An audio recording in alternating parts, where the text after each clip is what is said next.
నమస్కారం. ఈరోజు మనం డయాబెటిస్ నియంత్రణ గురించి మాట్లాడుకుందాం. గ్లైసెమిక్ ఇండెక్స్ అంటే జిఐ, ఇంకా గ్లైసెమిక్ లోడ్ జిఎల్, ఈ రెండు పదాలు పదే పదే కనిపిస్తున్నాయి. ఇవి వినడానికి కొంచెం టెక్నికల్గా సైన్స్ క్లాస్ లాగా అనిపించవచ్చు. అవును, చాలా మందికి అలాగే అనిపిస్తుంది. కానీ ఈరోజు మన పని ఏంటంటే ఈ క్లిష్టమైన విషయాలను చాలా సులభంగా మన భోజనం ప్లేటుకు అన్వయించుకునేలా మార్చడం. అసలు ఏది తినాలో ఏది తినకూడదో అనే గందరగోళానికి ఒక ముగింపు పలుకుదాం. సరే, దీన్ని కొంచెం వివరంగా చూద్దాం. ముందుగా ఈ గ్లైసెమిక్ ఇండెక్స్ అంటే జిఐ, అసలు దీని కథ ఏంటి? తప్పకుండా. దీన్ని చాలా సింపుల్గా అర్థం చేసుకోవచ్చు.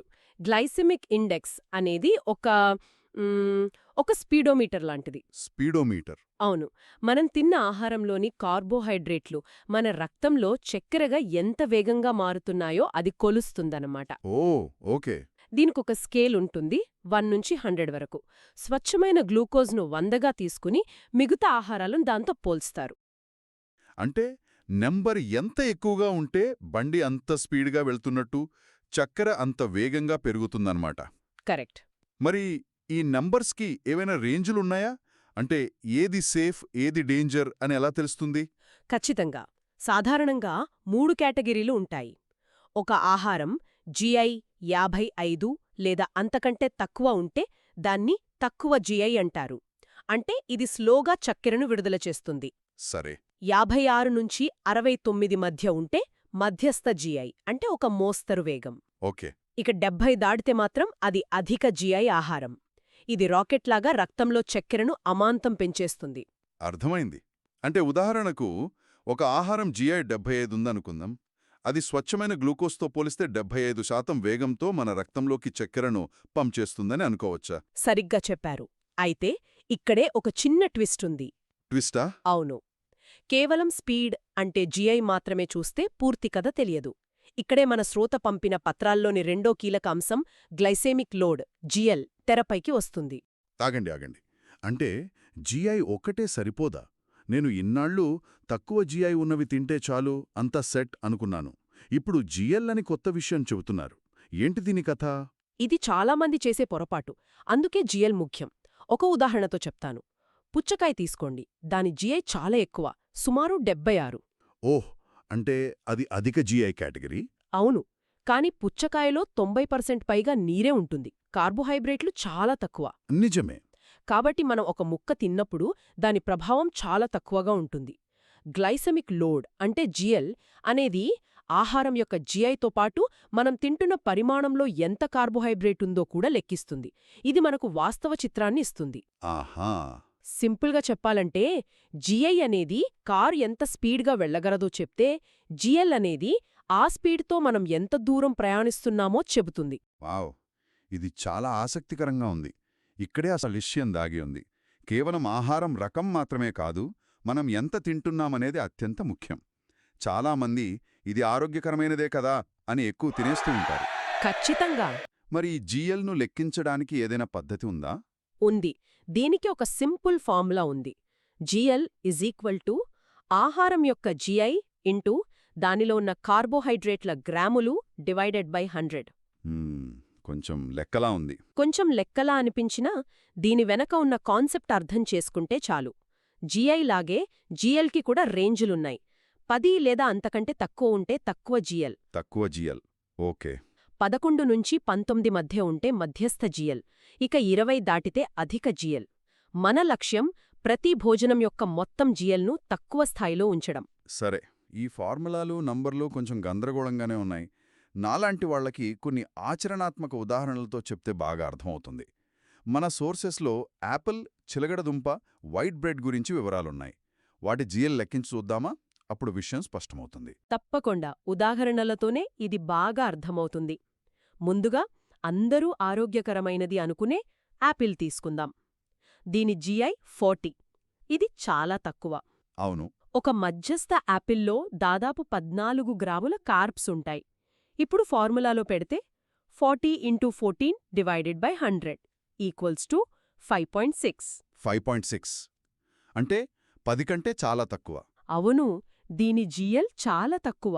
ఒక యాపిల్ తినడం వల్ల రక్తంలో చక్కెర నెమ్మదిగా కొద్దిగానే పెరుగుతుంది. ఇది చాలా సురక్షితమైన ఎంపిక. ఓకే. Apple safe. ఇప్పుడు చిలకడదుంప సంగతి చూద్దాం. బంగాళదుంప కంటే మంచిదని చాలామంది దీన్ని తింటారు. దీని లెక్కలు ఎలా ఉన్నాయో చూద్దాం. నిజమే, ఇది బంగాళదుంప కంటే మంచి ఆప్షన్. కానీ పరిమాణం ముఖ్యం. హా, ఉడికించిన చిలగడదుంప GI 63. ఇది మధ్యస్థ శ్రేణిలోకి వస్తుంది. Okay, medium. 100 గ్రాములలో సుమారు 20 గ్రాముల కార్బ్స్ ఉంటాయి. ఇప్పుడు GL లెక్కిస్తే 63 into 20 divided by 100 equals to 12.6. 12.6 అంటే ఇది మధ్యస్థ జిఎల్ కేటగిరీలోకి వచ్చింది. అవును, అంటే ఇది పూర్తిగా ప్రమాదకరం కాదు, కాని అపరిమితంగా తినేది కూడా కాదు. ఒక అరకప్పు తీసుకుంటే పర్వాలేదు. అంతకంటే ఎక్కువ తింటే చక్కెర స్థాయిలో పెరిగే ప్రమాదం ఉంది. కరెక్ట్. ఇక్కడే ఉంది అసలు పాయింట్. ఆరోగ్యకరమైనది అనే ట్యాగ్ చూసి ప్లేట్ నిండా తినేయకూడదు. ఇక చివరిగా మనందరి బలహీనత వైట్ బ్రెడ్. ఉదయం టోస్ట్ లేదా శాండ్విచ్ రూపంలో చాలామంది తింటారు. ఒక్క స్లైస్ బ్రెడ్ కథేంటో చూద్దాం. White bread GI 75. ఇది అధిక GI. చాలా ఎక్కువ. ఒక స్లైస్లో దాదాపు 28 గ్రాముల కార్బ్స్ ఉంటాయి. ఇప్పుడు దీని GL చూస్తే 75 into 28 by 100 is equal to 21. Oh my god, 21! ఒక్క స్లైస్కే 20 దాటిపోయింది. అవును, అధిక GL కేటగిరీ. అంటే ఒక్క స్లైస్ వైట్ బ్రెడ్ కూడా రక్తంలో చక్కెరను చాలా వేగంగా, చాలా ఎక్కువగా పెంచుతుంది. ఇక 2 స్లైసులతో శాండ్విచ్ చేసుకుంటే దాని GL 42 అవుతుంది. ఇది చాలా ప్రమాదకరం. అందుకే డయాబెటీస్ ఉన్నవారు దీనికి ఎంత దూరంగా ఉంటే అంత మంచిది. Mind blowing. ఒక్క స్లైస్ బ్రెడ్ ప్రభావం ఇంత ఎక్కువగా ఉంటుందా? ఈ ఉదాహరణలు విషయాన్ని చాలా స్పష్టం చేశాయి. తక్కువ GI ఉన్న ఆహారం కూడా ఎక్కువ పరిమాణంలో తింటే GL పెరిగిపోయి ప్రమాదకరంగా మారుతుంది. సరే, ఇప్పుడు మళ్లీ GI విషయానికొద్దాం. డయాబెటీస్ ఉన్నవారికి తక్కువ GI ఆహారాలే ఎందుకు అంత మంచివని ఈ పత్రాలు గట్టిగా చెబుతున్నాయి. వాటి వెనుకున్న లాజికేంటి? దీని వెనుక చాలా బలమైన శాస్త్రీయ కారణాలున్నాయండి. తక్కువ GI ఆహారాలు నెమ్మదిగా జీర్ణమవుతాయి. ఓకే. దాంతో అవి గ్లూకోజ్ను రక్తంలోకి నెమ్మదిగా ఒకే స్థాయిలో విడుదల చేస్తాయి. దీనొక నది ప్రవాహంతో పోల్చవచ్చు. అధిక GI ఆహారాలు తిన్నప్పుడు నదికి అకస్మాత్తుగా వరద వచ్చినట్లుంటుంది. అహా. తక్కువ GI ఆహారాలు తిన్నప్పుడు మాత్రం నది ప్రశాంతంగా, నిలకడగా ప్రవహిస్తున్నట్లుంటుంది. వావ్. ఈ నిలకడ వల్ల చాలా ప్రయోజనాలున్నాయి. ప్యాంక్రియాస్పై భారం తగ్గుతుంది. దానికి ఎక్కువ ఇన్సులిన్ ఉత్పత్తి చేయాల్సిన అవసరం రాదు. రైట్. కడుపు నిండిన అనుభూతి ఎక్కువసేపు ఉండి చిరుతిళ్లు తినాలనే కోరిక తగ్గుతుంది. ఇవన్నీ కలిసి దీర్ఘకాలంలో HbA1c నియంత్రణకు, బరువు తగ్గడానికి కూడా సహాయపడతాయి. అంటే మనం తినే ఆహారం మన శరీరంలో ఒక వరదనో లేదా ప్రశాంతమైన నదినో సృష్టించగలదన్న మాట. ఈ పోలిక అద్భుతంగా ఉంది. సరే, ఇప్పుడు మనం తినే రోజువారీ ఆహారాల విషయానికొద్దాం. పండ్లు. వీటి గురించి పెద్ద గందరగోళం ఉంది. చక్కెర ఉంటుంది కాబట్టి తినకూడదని, విటమిన్లుంటాయి కాబట్టి తినాలని కొందరంటారు. ఈ సోర్సెస్ ప్రకారం ఏ పండ్లు సురక్షితం? మంచి ప్రశ్న. మన మూలాల్లో పండ్ల జాబితా వాటి సురక్షిత పరిమాణాలతో సహా ఉంది. యాపిల్ GI 40, నారింజ GI 45, జామ GI 31 వంటివి చాలా మంచివి. ఒక మధ్యస్థ పరిమాణంలో తినవచ్చు. వాటి GL 10 లోపే ఉంటుంది. ఓకే. బొప్పాయి GI 55, ఒక కప్పు ముక్కలు. ద్రాక్ష GI 54, ఒక 12-15 పండ్లు తినవచ్చు. మరి అరటిపండు, పైనాపిల్ వంటివి అవి కొంచెం తీపిగా ఉంటాయి కదా? అవును, వాటి విషయంలో కొంచెం జాగ్రత్తగా ఉండాలి. అరటిపండు GI 58, ఇది మధ్యస్థం. మధ్యస్థం. అదెలా సాధ్యం? అందులో అంతా నీరే కదా ఉంటుంది. ఇది చాలా ఆశ్చర్యంగా ఉంది. మీరు పట్టుకున్న పాయింట్ చాలా ముఖ్యమైనది. అవును, పుచ్చకాయ GI ఎక్కువ. ఎందుకంటే దానిలోని చక్కెర చాలా తేలికగా జీర్ణమైపోతుంది. ఓకే. కానీ దాని GL తక్కువ. ఒక కప్పు పుచ్చకాయ ముక్కలలో కార్బ్స్ తక్కువగా ఉండటం వల్ల దాని GL సుమారు 5 మాత్రమే ఉంటుంది. ఆహా, అంటే స్పీడ్ ఎక్కువైనా దూరం తక్కువ అన్నమాట. కరెక్ట్. అందుకే కొద్ది పరిమాణంలో తింటే పర్వాలేదు. కాని అదే పుచ్చకాయ జ్యూస్ తాగితే మాత్రం ఎక్కువ ముక్కలు వాడతాం కాబట్టి GL అమాంతం పెరిగిపోతుంది. నిజమే. ఖర్జూరం GI 75 విషయంలో కూడా అంతే. 1-2 తింటే పర్వాలేదు. ఆహా, ఇప్పుడు స్పష్టమైంది. అంటే జ్యూసుల కన్నా పండ్లు తినడం ఉత్తమం. ఇక కూరగాయల సంగతేంటి? ఇక్కడైనా ఏమైనా శుభవార్త ఉందా? ఇక్కడ శుభవార్తే. దాదాపు అన్ని ఆకుపచ్చ, పిండి పదార్థం లేని కూరగాయల GI 30 కంటే తక్కువ. వాటి GL 0కి చాలా దగ్గరగా ఉంటుంది. గ్రేట్. మునగాకు పాలకూర, దోసకాయ, టమేటో, బీన్స్, బ్రోకోలీ, కాలీఫ్లవర్, కాకరకాయ, వంకాయ ఇవి మనకు స్నేహితులు. ఎలాంటి పరిమితులు లేకుండా తినవచ్చా? అవును, కావలసినంత తినవచ్చు. ఇవి పోషకాలను అందిస్తాయి, కడుపు నింపుతాయి, కాని చక్కెరను దాదాపుగా పెంచవు. అద్భుతం. కనీసం కూరగాయల విషయంలోనైనా స్వేచ్ఛ ఉంది. సరే, ఇప్పుడు అందరికీ ఆసక్తి ఉన్న అంశం చిరుధాన్యాలు అంటే మిలెట్స్ మరియు అన్నం. మన భోజనంలో ఇవి ముఖ్యం. వీటిలో ఏవి మంచివి, వేటికి దూరంగా ఉండాలి? ఇక్కడ గుర్తుంచుకోవాల్సిన ముఖ్య విషయం పొట్టు అంటే అన్పాలిష్డ్. పొట్టు తీయని ధాన్యాల జిఐ తక్కువగా ఉంటుంది. రైట్. మన పత్రాల్లో కొన్ని అద్భుతమైన చిరుధాన్యాల జాబితా ఉంది. కొర్రలు ఫాక్స్టేల్ మిలెట్ జిఐ 50, సామలు లిటిల్ మిలెట్ జిఐ 48, అరికలు కోడో మిలెట్ జిఐ 52, ఊదలు బార్న్యార్డ్ మిలెట్ జిఐ 50. అన్నీ 55 లోపే ఉన్నాయి. అవును, ఇవన్నీ వైట్ రైస్ కన్నా ఎన్నో రెట్లు మేలైనవి. ఈ లిస్ట్లో అండుకొర్రలు బ్రౌన్ టాప్ మిలెట్ జిఐ 45 అనుంది. అన్నింటికన్నా అదే తక్కువ. ఇది చాలా అరుదుగా వింటుంటాం. దీని ప్రత్యేకత ఏంటి? ఇది దొరకడం కష్టమా? మీరు సరిగ్గా గమనించారు. అండుకొర్రలు ఫైబర్ కంటెంట్లో కింగ్ లాంటిది. అందుకే దాని జిఐ చాలా తక్కువ. ఈ మధ్యకాలంలో దీనిపై అవగాహన పెరుగుతోంది, సూపర్ మార్కెట్లలో కూడా దొరుకుతోంది. ఓకే. వండటానికి కొంచెం ఎక్కువసేపు నానబెట్టాల్సి ఉంటుంది, కాని దాని ప్రయోజనాలు అపారం. వీటన్నింటికన్నా అద్భుతమైన మరొక ధాన్యముంది, పొట్టు తీయని బార్లీ. Whole barley. అవును, దాని జిఐ కేవలం 28. వావ్, 28ఆ? చాలా తక్కువ. అవును. అలాగే బ్లాక్ రైస్ జిఐ 42. ఇవి కూడా చాలా మంచి ఎంపికలు. ఇక వైట్ రైస్, మైదా, ఇన్స్టెంట్ ఓట్స్ వంటి వాటికి ఎంత దూరంగా ఉంటే అంత మంచిది. సరే, మనం ఇప్పటివరకు కార్బోహైడ్రేట్ల గురించే ఎక్కువగా మాట్లాడుకున్నాం. కానీ మన భోజనంలో ప్రోటీన్లు, కొవ్వులు కూడా ఉంటాయి కదా. వాటి పాత్ర ఏంటి? అవి రక్తంలో చక్కెరను ప్రభావితం చేస్తాయా? ఇది చాలా కీలకమైన ప్రశ్న. మంచి ప్రోటీన్లు, ఆరోగ్యకరమైన కొవ్వుల జిఐ 0. సున్నానా? అవును, అంటే అవి నేరుగా రక్తంలో చక్కెరను పెంచవు. పైగా అవి ఒక మ్యాజిక్ చేస్తాయి. గుడ్లు, చేపలు, చికెన్, పనీర్, పప్పులు జిఐ 29, శనగలు జిఐ 28 వంటి ప్రోటీన్లను కార్బోహైడ్రేట్లతో కలిపి తీసుకున్నప్పుడు అవి కార్బోహైడ్రేట్ల జీర్ణక్రియ వేగాన్ని తగ్గిస్తాయి.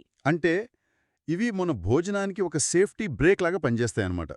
భోజనం యొక్క మొత్తం జిఐని తగ్గిస్తాయా? ఖచ్చితంగా. అలాగే ఆలివ్ ఆయిల్, స్వచ్ఛమైన నెయ్యి, బాదం, వాల్నట్స్, అవిసె గింజలు, చియా గింజలు వంటి ఆరోగ్యకరమైన కొవ్వులు కూడా చాలా ముఖ్యం. హ్మ్. ఇవి కడుపు నిండిన అనుభూతినివ్వడమే కాకుండా ఇన్సులిన్ సెన్సిటివిటీని, అంటే మన శరీర కణాలు ఇన్సులిన్కు స్పందించే తీరును మెరుగుపరుస్తాయి. ఈ పత్రాలలో కొన్ని విటమిన్లు, ఖనిజాల గురించి కూడా ప్రస్తావించారు. అంటే కేవలం కార్బ్స్, ప్రోటీన్, ఫ్యాట్స్ మాత్రమే కాకుండా ఈ సూక్ష్మ పోషకాలపై కూడా దృష్టి పెట్టాలా? వాటి ప్రాముఖ్యత ఏమిటి? అవును, కేవలం పెద్ద విషయాలే కాదు, చిన్న విషయాలు కూడా చాలా ముఖ్యం. ఉదాహరణకు vitamin D, B12, magnesium, chromium వంటివి. విటమిన్ డి ఇన్సులిన్ పనితీరుకు అవసరం. చాలా మందికి తెలియని విషయం ఏంటంటే డయాబెటిస్కు వాడే కొన్ని మందుల వల్ల విటమిన్ B12 లోపం ఏర్పడవచ్చు. ఏంటి, మందుల వల్ల? అవును, ఈ లోపం వల్ల నరాల బలహీనత అంటే న్యూరోపతి వస్తుంది. ఒక నిమిషం, అంటే కేవలం డయాబెటిస్ వల్లనే కాకుండా దానికి వాడే మందుల వల్ల కూడా నరాల నష్టం జరగవచ్చా? ఇది చాలా సీరియస్గా ఉంది. అవును, ఇదొక సైడ్ ఎఫెక్ట్. అందుకే డాక్టర్ పర్యవేక్షణలో ఉండటం, అవసరమైన సప్లిమెంట్స్ తీసుకోవడం ముఖ్యం. ఇక మెగ్నీషియం, క్రోమియం వంటి ఖనిజాలు గ్లూకోజ్ జీవక్రియలో కీలక పాత్ర పోషిస్తాయి. ఇవన్నీ మనకు ఆకుకూరలు, నట్స్, గింజల నుండి లభిస్తాయి. అంటే సమతుల్య ఆహారం చాలా అవసరం. కరెక్ట్. సరే, ఇప్పుడు నా తలలో బోలెడన్ని జిఐ, జిఎల్ నంబర్లు, పండ్ల లిస్టులు, చిరుధాన్యాల పేర్లు తిరుగుతున్నాయి. ప్రతిసారి భోజనం చేసేటప్పుడు ఇంత లెక్కలు వేసుకోవడం, చాట్లు చూసుకోవడం కష్టం. దీన్నంతటినీ సులభతరం చేసే ఏదైనా సింపుల్ రూల్ ఉందా? ఒక విజువల్ గైడ్ లాంటిది. మన సోర్సెస్లో 50-25-25 నియమం గురించుంది. దాన్ని వివరిద్దాం. తప్పకుండా. ఈ నియమం అన్ని లెక్కలను చాలా సులభం చేస్తుంది. మీ భోజనం పళ్లెం తీసుకోండి. దాన్ని 3 భాగాలుగా ఊహించుకోండి. ఓకే. 50% పళ్లెం అంటే సగం భాగం. దీన్ని పూర్తిగా పిండి పదార్థం లేని కూరగాయలతో నింపాలి. కూరగాయలతోనా? అవును, సలాడ్లు, ఉడికించిన బ్రాకలీ, ఆకుకూరల వేపుడు, టమాటో, దోసకాయ ముక్కలు ఇలాంటివి. వీటి జిఎల్ దాదాపు 0 కాబట్టి కడుపు నిండా తినవచ్చు. రైట్. 25% పళ్యం అంటే పావు భాగం. ఈ భాగాన్ని నాణ్యమైన ప్రోటీన్తో నింపాలి. 100 గ్రాముల చికెన్ లేదా చేప లేదా 80 గ్రాముల పనీర్ లేదా 2 గుడ్లు లేదా 1 కప్పు పప్పు లేదా శనగల కూర. ప్రోటీన్ కూడా చాలా ముఖ్యం. అవును. ఇక మిగిలిన 25% అంటే ఇంకో పావు భాగం. ఈ చిన్న భాగాన్ని మాత్రమే తక్కువ GI ఉన్న కార్బోహైడ్రేట్లతో నింపాలి. అరకప్పు కుర్రలన్నం లేదా బార్లీ లేదా బ్లాక్ రైస్. ఇది చాలా ప్రాక్టికల్గా ఉంది. 50% కూరగాయలు, 25% ప్రోటీన్, 25% కార్బ్స్. ఈ పద్ధతిలో భోజనం చేస్తే ఆ మొత్తం మీల్ యొక్క GL కంట్రోల్లో ఉంటుందన్నమాట. దీనికి ఆరోగ్యకరమైన కొవ్వులను ఎలా జోడించాలి? చాలా సింపుల్. కూరల మీద 1 టీ స్పూన్ నెయ్యి వేసుకోవచ్చు లేదా సాలెడ్పై ఆలివ్ ఆయిల్ డ్రెస్సింగ్ చేసుకోవచ్చు. రుచికి విటమిన్ సి కోసం కొద్దిగా నిమ్మరసం పిండుకుంటే అది ఒక పరిపూర్ణమైన సమతుల్యమైన భోజనం అవుతుంది.